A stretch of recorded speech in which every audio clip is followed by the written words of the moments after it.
Vous voulez devenir un leader qui inspire, qui innove et qui réussit dans le monde complexe d'aujourd'hui? Oubliez tout ce que vous pensiez savoir sur le leadership. Le monde a changé, et les vieilles méthodes ne suffisent plus.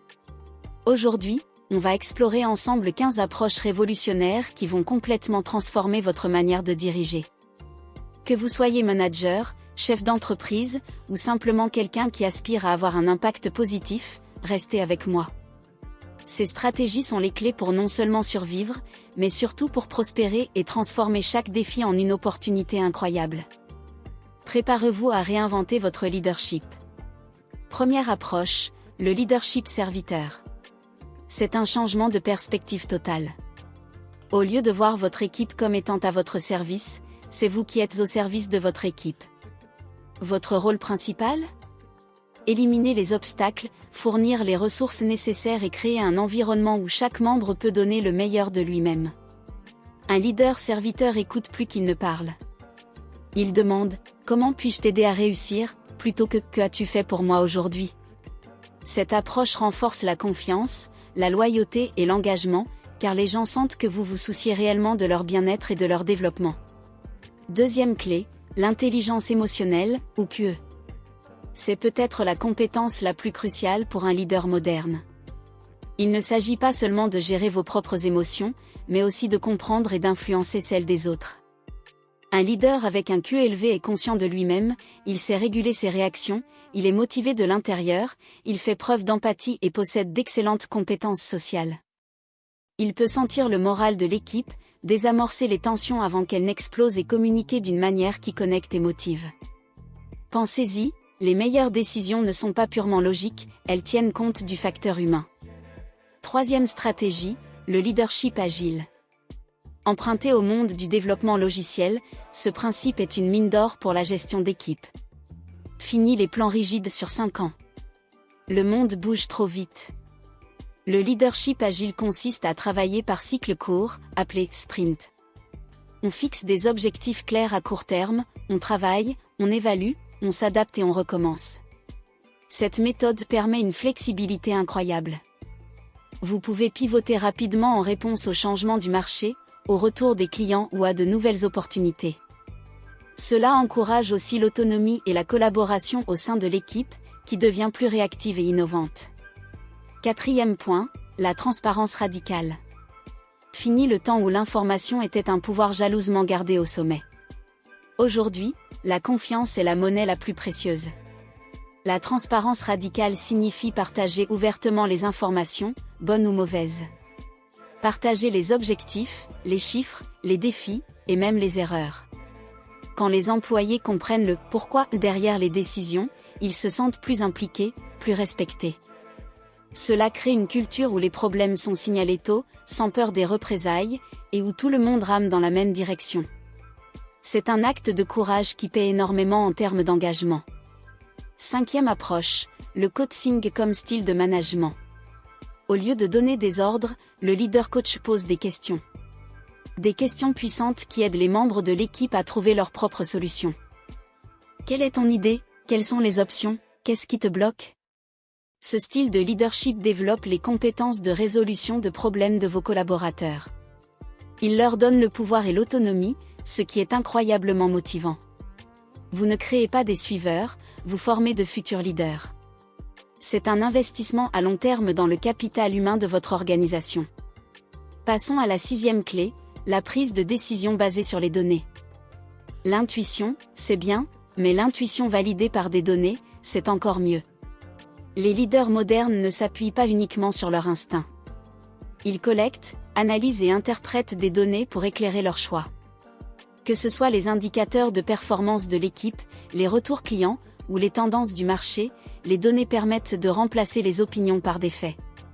Cela rend les décisions plus objectives, plus faciles à justifier et augmente considérablement les chances de succès. Il s'agit de cultiver une culture où la question « Quelles données avons-nous pour supporter cela ?» devient un réflexe. Septième stratégie, cultiver la sécurité psychologique. C'est un concept fondamental popularisé par Google. La sécurité psychologique, c'est créer un climat où chaque membre de l'équipe se sent en sécurité pour prendre des risques interpersonnels. Poser une question, admettre une erreur, proposer une idée folle, ou être en désaccord avec le patron, tout cela sans crainte d'être humilié ou puni. Une équipe sans sécurité psychologique stagne. Une équipe avec une forte sécurité psychologique innove, apprend de ses erreurs et performe à un niveau exceptionnel. En tant que leader, votre comportement est le thermostat de cette sécurité. 7e stratégie, cultiver la sécurité psychologique. C'est un concept fondamental popularisé par Google. La sécurité psychologique, c'est créer un climat où chaque membre de l'équipe se sent en sécurité pour prendre des risques interpersonnels.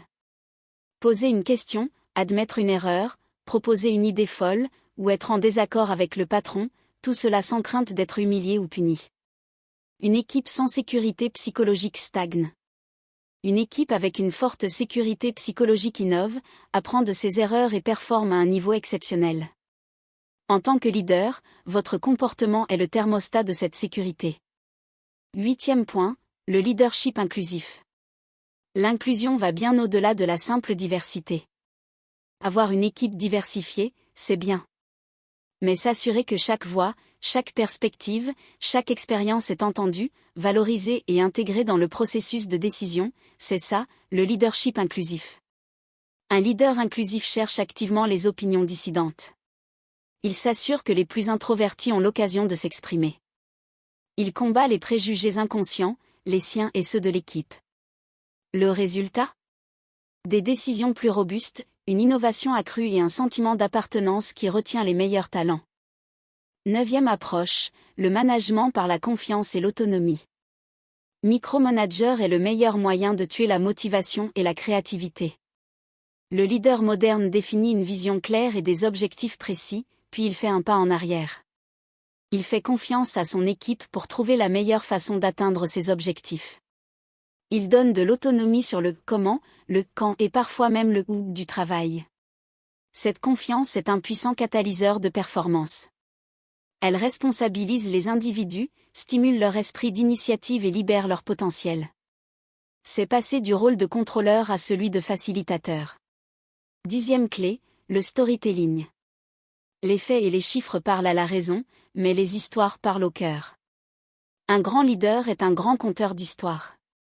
Il sait comment tisser un récit captivant autour de la vision de l'entreprise, des défis à surmonter ou des succès à célébrer. Une bonne histoire peut simplifier des concepts complexes, aligner tout le monde sur un objectif commun et inspirer l'action d'une manière qu'aucun tableur Excel ne pourra jamais le faire. C'est l'art de connecter émotionnellement les gens à leur travail et à la mission de l'organisation. 11e stratégie, la gestion de l'énergie, pas seulement du temps. On a tout 24 heures dans une journée. La vraie différence entre les leaders performants et les autres, c'est leur capacité à gérer leur énergie. Cela inclut l'énergie physique, émotionnelle, mentale et spirituelle. Un bon leader sait quand sprinter et quand récupérer. Il encourage cette culture au sein de son équipe. Il promeut les pauses, la déconnexion, le respect de l'équilibre vie pro-vie perso. Un leader épuisé prend de mauvaises décisions et crée une atmosphère toxique. Un leader énergisé est créatif, patient et inspirant. 12e point, le courage de la vulnérabilité. Contrairement à l'image du leader invincible, le leader moderne montre sa vulnérabilité. Admettre qu'on ne sait pas tout, reconnaître ses erreurs, demander de l'aide, ce ne sont pas des signes de faiblesse, mais de force et d'authenticité. La vulnérabilité humanise le leader et crée un pont de confiance avec l'équipe. Elle donne la permission aux autres d'être vulnérables à leur tour, ce qui est essentiel pour la sécurité psychologique dont on parlait tout à l'heure. C'est dire « je suis humain, comme vous », et c'est incroyablement puissant. 13e approche, le leadership distribué. L'idée que le leadership réside en une seule personne est obsolète. Dans les organisations modernes et complexes, le leadership doit être distribué. Cela signifie encourager et habiliter le leadership à tous les niveaux. Chaque membre de l'équipe peut et doit être un leader dans son domaine d'expertise ou sur un projet spécifique. Le rôle du leader principal est de créer un cadre où ce leadership partagé peut s'épanouir. C'est reconnaître que les meilleures idées et initiatives peuvent venir de n'importe où. 14e clé, être un learn-it-all et non un know-it-all. Le leader « je sais tout » est un dinosaure. Dans un monde qui change à toute vitesse, la compétence la plus importante est la capacité à apprendre, désapprendre et réapprendre. Le leader apprend tout, est curieux, humble et constamment en quête de nouvelles connaissances et perspectives. Il lit, il pose des questions, il écoute des experts, il expérimente.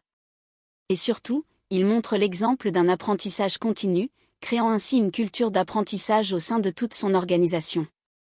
Enfin, 15e et dernière stratégie, le leadership orienté vers un but, une mission. Au-delà des profits et des parts de marché, les gens, surtout les nouvelles générations, veulent travailler pour quelque chose qui a du sens. Le rôle du leader est de définir et de communiquer constamment ce « pourquoi », cette mission plus grande que l'entreprise elle-même. Comment notre travail contribue-t-il à rendre le monde meilleur ? Connecter le travail quotidien de chacun à cette mission est le levier de motivation le plus puissant qui soit. C'est ce qui donne de l'énergie à travers les difficultés et ce qui inspire un engagement profond et durable. Voilà donc 15 approches pour réinventer votre leadership. Du leader-serviteur au conteur d'histoire, de l'intelligence émotionnelle à la transparence radicale. N'essayez pas de tout mettre en œuvre demain. Choisissez en une ou deux qui résonnent le plus avec vous et commencez à les pratiquer. Le leadership n'est pas une destination, c'est un voyage constant d'amélioration. Lequel de ces points allez-vous tester en premier ? Dites-le moi dans les commentaires. Si cette vidéo vous a été utile, n'oubliez pas de liker, de la partager avec un futur leader, et de vous abonner pour ne pas manquer nos prochaines explorations. Merci de m'avoir suivi et à très bientôt.